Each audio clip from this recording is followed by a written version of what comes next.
Yeguso airdrop latest update on Ken Ofori Atta Ebusuya ne green card permanent residence at the man was also air to train and send bebre eba be breaky at the mam Ken Ofori Atta HS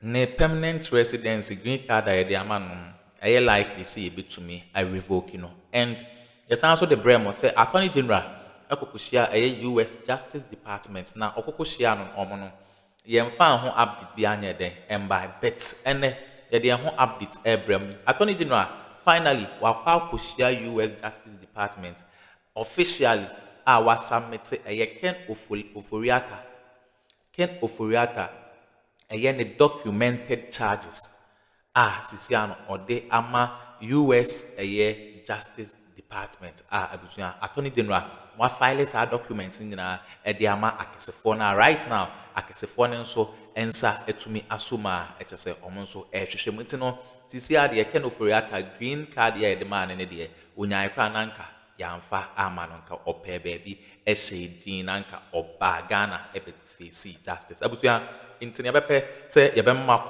lawyer Martin Pegu e de ho nsem ababetu da mo yakọ na yenkonkuti ensem a ekọ na yeba yede de aka ato amoso na ansa na be kon Ghana ha se open computer papa and a laptop papa na we use abura perosi computers and accessories se ho na laptop papa and computer papa fi abusuya free number ya egu ye screen ya 0247030108 and ase 0597942133 ni location enya irakwan owo Kumasi Bokrom Estate Eli Preperosi na je o laptop papa efri no omom yanko na yembonra yensen.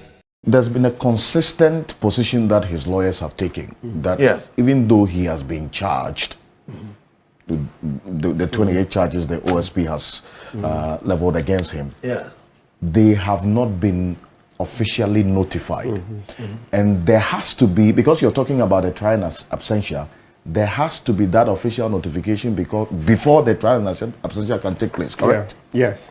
So for as long as he has not been officially notified, that trial and absentia cannot proceed. So the judge is giving the order and they've sent it to the US. What I'm saying but the US people are, so the Justice Department is here to handle We are in this country. We all know about service. And the client is saying that I've not received anything. The lawyers are here. I can show you their office. You want us to, we can walk there from here. What are we talking about? So go and serve them. Go and give them the notice. All that we have to do, go and do it. I mean, Capremo is just here. Martin, me and you can go and serve them even this afternoon. No, but he's not the lawyer on file. They want it to go to Ofori Atta himself first. No, wow! But if Ofori Atta is not available, his lawyers have come in court and told us that they are the lawyers acting for him. So let us, at least even by public pronouncement and all of, so go and serve the lawyers. No, but they haven't entered appearance. You should have been. This is a criminal matter. It's a criminal matter. I'm saying I'm saying that, and we all know about service. If you can't find a man, there are rules. Yes, there are mutual legal assistance. So if you have not finished those rules, why are you talking about the man is not coming? We have to talk. No, you have to finish. Wait, you know one thing about service. We all know that if the processes start, you try to serve a fugitive and you can't get him. You have to put it in all the various processes. Even put it in newspapers, put it on his last residence abode. We don't know his house. The house that Jakpa went to raid, has he going to put any notice there? Or you don't know his house, you know the house to go and raid it, right? With masked men, some with no name tags, and all of it, in the deep of the night. But in the light of the day, you can't go to that same house to go and give them. No, but in certain circumstances. Well, in certain circumstances is what we're talking about. It says in this one, it's not. No. I'm saying that there are many ways of killing a cat. And there are many ways of bringing this to his notice and attention. Let's not, so, okay, if we can't find him, right? We can't find him. Then why are we talking about the fact that he's guilty? You can't find the man, then what are we talking about? You're saying that. No, nobody is saying the man is guilty, right? They say he should. But he says he should come back. Otherwise, he should stewardship. The law provides for various circumstances, right? The first circumstance that the man has appeared. But where the man doesn't appear, what does the law provide? So we should find ways of handling appearance or non-appearance. It is those questions that obviously we'll have to get answers to. But these are not things that you need any questions. But just apply the procedure. But I want to find. And I'm saying that, let me just land on this. The Attorney General knows what to do. He knows what to do when the man hasn't appeared. So he should go ahead and do it. And when those things have been reasonably followed, the court itself, for example, when you bring a motion before the court, will then say that, well, all reasonable steps have been taken to serve this person, and so this is the next step that should happen. That's all we are saying. But we should not make excuses that we've not been able to do this, but it should come. If you've not been able to do that, but it should come. That is not the anomaly to cure such a problem. Before I go, once we are talking about Ofori, we definitely have to quote from Bible. Luke chapter 12, verse 48. To whom much is given, much will be required. Yes. Public office is still watching. Much is given as Attorney General, much is required. Let me finish. Let me finish. But I was on the floor. Oh, that me another one. Public office is still worship. All right. So to whom much is given, much is required. Accountability is not optional. It is constitutional and is demanded. Yeah. It's as simple as that. You can play. And accountability doesn't mean you must be present. No, it is still a system. We must make our systems work. I don't disagree with you. What I want to know from the lawyers is whether it is possible to start under the circumstances. To start what? I think Article 19.3 says he has to be, the Constitution says he has to properly be served and notified. Yes, in person. Yes. So you can't go to his house and put it on his... But it's part of the reasonable steps. No, listen, they said it's not possible. You see, because it's not in Ghana. If you were, then you would want to consider that option. But it's clear to you that... But when it's not in Ghana, what are the options? There's a way to proceed. What are the options? That's why we are using... There's a way to proceed. We should stop talking and start working. Yes, we are working. I want to understand. What are the options? Hold on. We are working. The extradition. You see, extradition... It's a government to government. Yes. Now, before we come to the extradition, he's now talking about trial in absentia. So let's answer that one. Yes. The trial in absentia, the key thing to start it is giving him the charge sheet so that he will know that they are charges. In person. Yes. So now when the judge has made the order, you have to go through. I understand. The last I heard them, the OSP explain, they said that they have actually sent it. So it's now left with the Americans, the Justice Department people, and the Secretary of State to now go and serve him. So it's the service that they haven't done. But as for the order having been made by our court here that it should be served, and the fact that they've handed over has been done. But you know, so when they are caught, okay, so it means that there's a mechanism. Yes, that's in place. And the mechanism has started. As we sit here, we know of all the reasonable steps to take to get to Ken Ofori. Yes. We know letters have come on Ken Ofori's behalf to the AG, have they not? Yes. And when they came, which lawyer brought it? Secondly, even the Mayo Clinic, we have the address. We have his address in America. It was on the internet. Manessa brought his address. On the internet. It was there. I want us to do. That is my point. Look, this thing is not always a fight. My point is simple. We have all the reasonable areas. We don't need any lawyer to come and write that I'm representing Ken Ofori. When the lawyers have already written to AG to explain Ken Ofori's position. Today we have seen Ninka Premu talking about Ken Ofori. It's a solid guy. Yes. So what we just need to do is let's serve it to them. We know that the reasonable mouthpieces are here, the reasonable addresses. Then when we follow those procedures, we can start with the trial in absentia. In the meantime, look, I don't remember this where, for example, when Atuposin and others were being prosecuted in one way or the other, we weren't seeing it in the media with all this kind of loud noise. Well, they were in Ghana. They were in Ghana. No. It was loud. No, you couldn't even Japan. I didn't hear it. I just saw it being reported as to what happens in the court proceedings. Ambassador Ambassador Wananibi. So all I'm saying is that, look, this is too much noise. Today is even being was so much noise. No. Court case. Yes. Look, we just want this to happen. Simple. The man innocent until proven guilty. Agreed. We want to be able to serve the man and let him have the charges. He's not in Ghana. Let us take the steps to give it to him internationally or reasonably locally. Then we can go the next step of the trial in absentia. Thank you. That's all. All right. So thank you. And Senor Osi will take leave of us. Zosi, thank you for coming. Thank you. It's been a pleasure and quite enlightening that there's a pathway. And I like your position as a party. It's not that you are defending something. You are just saying that we should proceed and start implementing what's available to us. But outside legality is the issue of governance and public accountability. So these things are elevated with value systems, and these value systems are defined now in our constitution. That one is we shouldn't make everything. We that one is optional. I respect that. It's in the constitution. It's in the preamble is there. Yeah. The preamble clearly where in the constitution does it say he has to be here? No, I'm not talking about he has to be here. I'm talking about public office and their willingness to subject themselves to accountability and probity. I'm just reminding us that that call is above just legalese. Senor, thank you. Thank you very much. Before you go, no, just one slide. Thank you very much. We were in this country when President Mahama's brother, you remove your wife, being accused of Airbus. Okay, no, let me just land. You made when he was being accused, you know that prosecutors from Ghana here went abroad to go and interview him, get his side of the story, and make the case. Yes, I'm just saying, let's be fair. Thank you. We can also, I'm happy that Martin has admitted that. We can go abroad, speak to Ken Ofori and get all the facts. He was not a public officer. We don't need him to be in Ghana to get his side of the story. Was not a public officer. You just want to humiliate the man. That's what you want to humiliate. The man is abroad. Let him get the information. There were questions that were asked.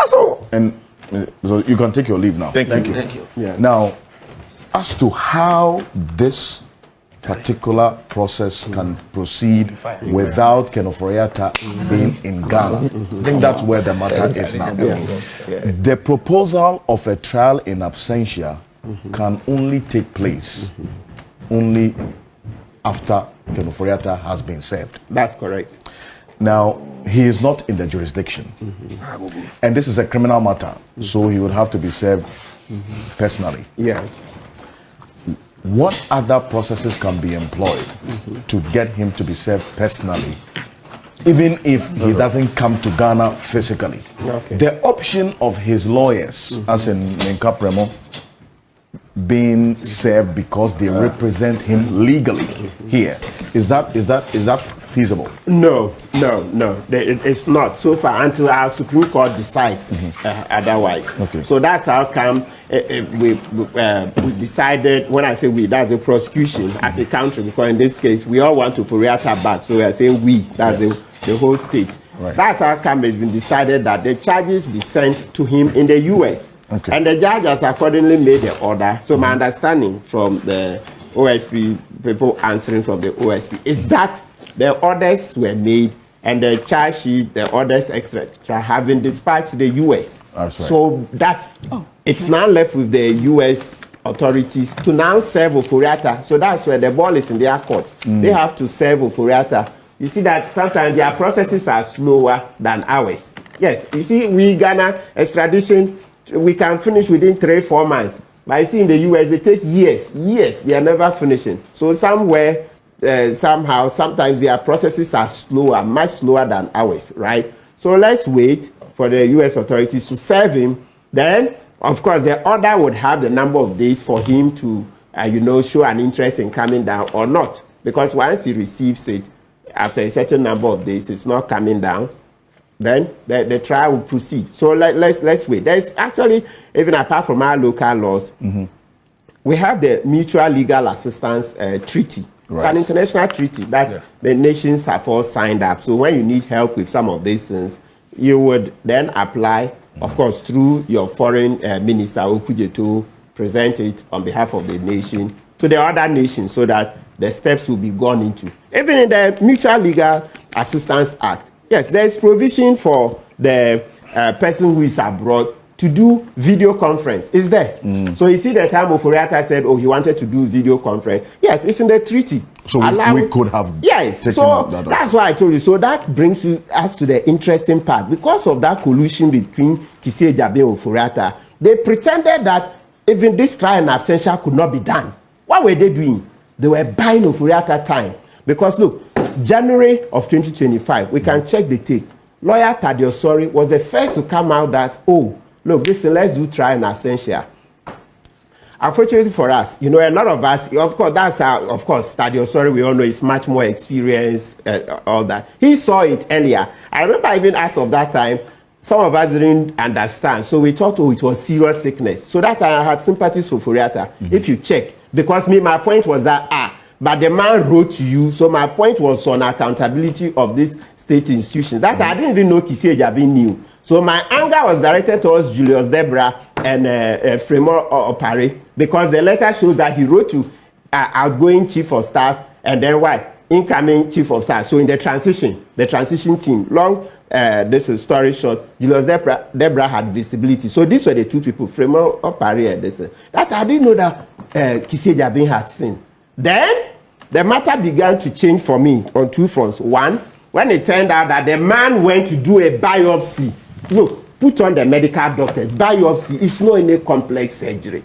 Biopsy is not. Just taking tissue out of the body to do tests, etc. And they made it kuntai, like some complex thing. Then unfortunately with time, it turned out that he was just making a small procedure look very complex. Then he hid his return date. Even when the biopsy, and then they said after the biopsy, we can check the tail of the tape, the various dates. He said, oh, they are going to do biopsy and possible surgery. Then OSP said, oh, let's give him some time. It turned out soon after that the surgery will not take place. And they kept mute. Waited only a few days to, I think it was going to be May.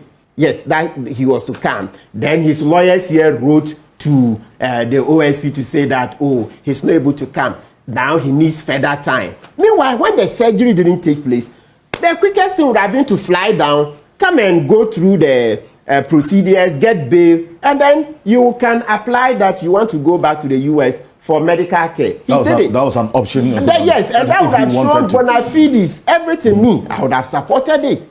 But they kept quiet, so you could see that they were deceived. It's a complex game, man. But then the other fact subsequently came out later in the year when Kissi Jabin now admitted that he saw the letter that was written to outgoing chief of staff and the incoming.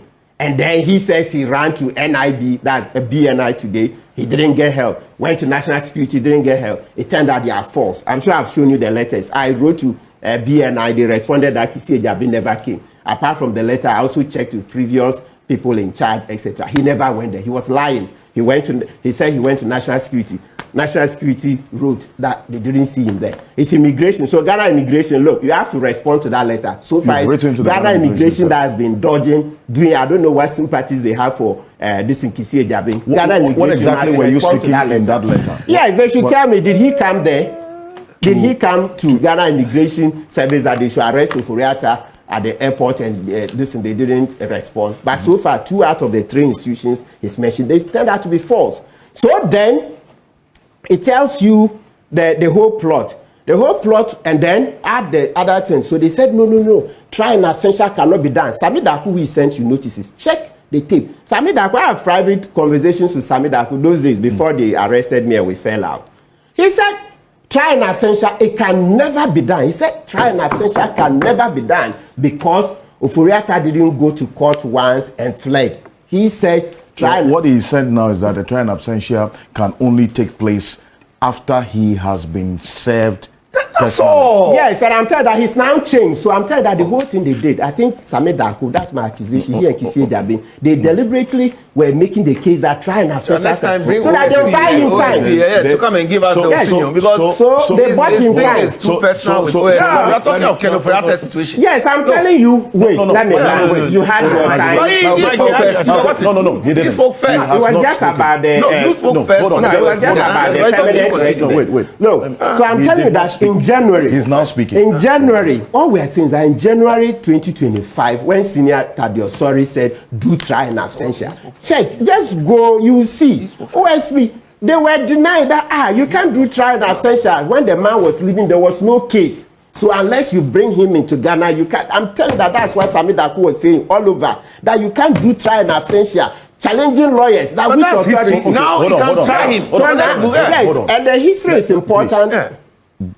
Keep me, don't interrupt. We are just having the chat. And you also made the you complain of interruption. You are doing the same thing. I'll come back to you. I'll come back to you. No, your microphone is off. You spoke to him, then these are the two have not spoken. No. You have not complained. You have also that's not true. But he has spoken already on the matter. He knows. Hold on. That's about a minute. Well, but whether a minute or not, I'm just reminding you that you have spoken. Hold on. When I started the conversation, I went to him to confirm a position that he had already put out a year ago regarding Ofori Atta. But did he hold on. Seeking permanent status. That was just that part of the conversation. It was just a minute. You have spoken substantively about the matter. Let him speak, please. Yeah. So you see that these guys at OSP, Kisi and Sabida Kwenku, they bought Ofori at that time. January, oh, no, they can't be trial in absentia. We rather bring him to start. You can't do trial in absentia because on the day Ofori was leaving, there was no criminal case. He had not appeared physically. Then they were referring to Bonsu alias Benjilo. That's our foremost case on extradition. Trial in absentia. Because in Benjilo, that Bonsu case, there was a Nigerian, not Bonsu himself. There's a Nigerian in that case who came to court, and then the case was adjourned. He was on bail, then he fled. So they took it as if you must physically go into the courtroom, the case be called, and then you subsequently flee before trial and absentia can be done. Meanwhile, that's not the law. Even the Constitution itself does not say so. So what I'm saying is that thing was deliberate to buy Ofori at that time so that this application for permanent residence, that is my assessment. Because any lawyer would know, it's our Constitution. It's our Constitution. Go to court. If the court say he must first come, then you know that is the court. But Sami Daku, how old are you at the bar? They kept saying that. Yes, that's what I'm saying. In the Constitution, Article 19, Clause 3, right? It's clear. It doesn't put any impediments that the what do you call it? The person must physically come to the court before absconding. Then you can now say trial in absentia. That says that if we notify you and you don't come, we will go ahead. And I'm telling you that it took almost a year for OSP to yield. And I'm telling you that thing was deliberate so that they'll buy Ofori at that time, so that this is application for residence permit will gain traction, so that we'll move quickly, so that we'll reach a very critical stage, almost be done. And that's what they've achieved. But does so now let's go. Does he being granted permanent status make our case any difficult in trying to... Oh, absolutely. It makes the case a lot more difficult. You see, Rana, but quickly, before we go into that, it is that, but it is not impossible. Yes, it doesn't mean that because he's a permanent resident, he can never come. So on paper, you say that, oh, it is still possible. But practically, he's gained a lot more protection.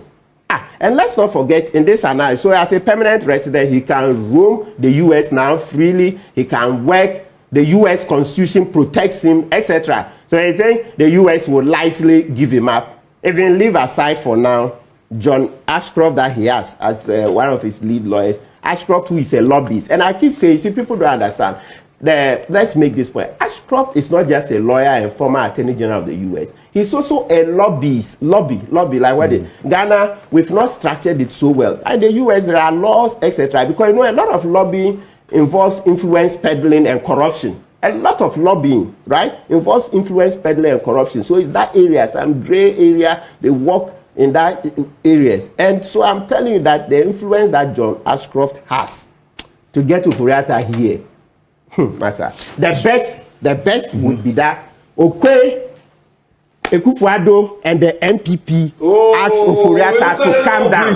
That is the one Ashcroft cannot deal with, because then that one they are telling Ofori that you are ruining our chances for 2028. Of course they will lose, but at least if they brought him, maybe their chances will be better. And ultimately 2032 they will be off. So perhaps when they begin to tell Ofori, look at the end game. If you don't come here, you keep us forever in opposition.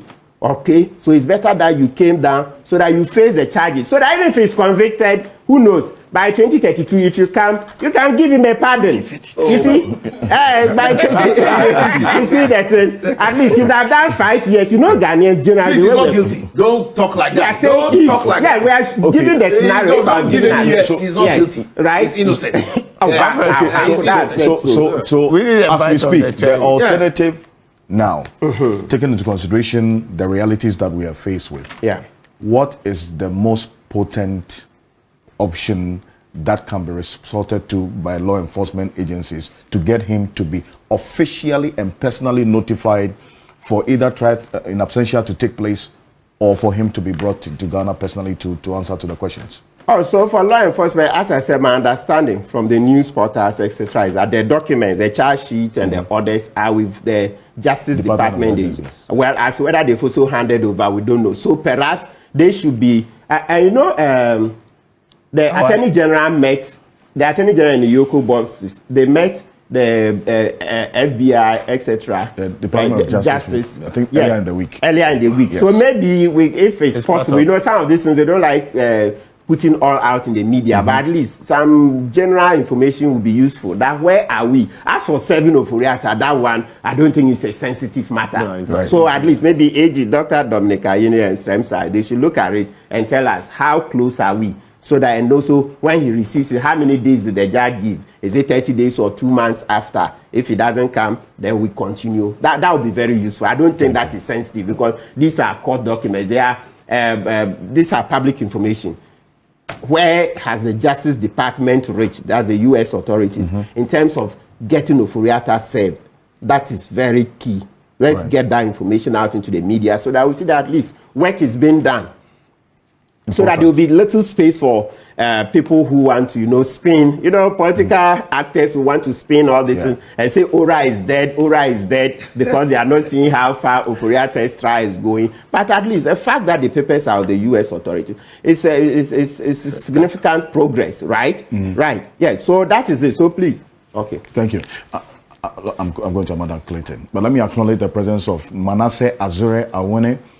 He is a celebrated investigative journalist, done quite some work in regarding the subject that we're talking about this morning. Manasseh, good morning. Thank you for joining us. Hello, Manasseh, can you hear me? Thank you, Alfred, for having me. Perfect. Thank you. And Amanda, yes, I can hear you, Alfred. Great. Thank you. If you can put the device you're listening to me on off so you hear me directly through the Zoom, that would be good. Amanda, you had indicated that the green card or the permanent status does not guarantee immunity. But then again, Bible talks about how the dynamics of that alone even makes our case a little more difficult, you know, in trying to get him to come and answer questions. Yes, because I think it really strengthens, having the U.S. green card really strengthens his humanitarian, public, political persecution and discretionary arguments. You know, he can go further with that because he's a U.S. citizen. But I think I also want... Okay, I was going to answer my our political highway. So, I can offer right now. Attorney General in the nice former or year wonders our political highway. So I catch a Ghana phobia, Ghana for say Obia and Tony book na ono obe to me aye ejumano. Ya better say some of the penny cocotiza and some way at the mine.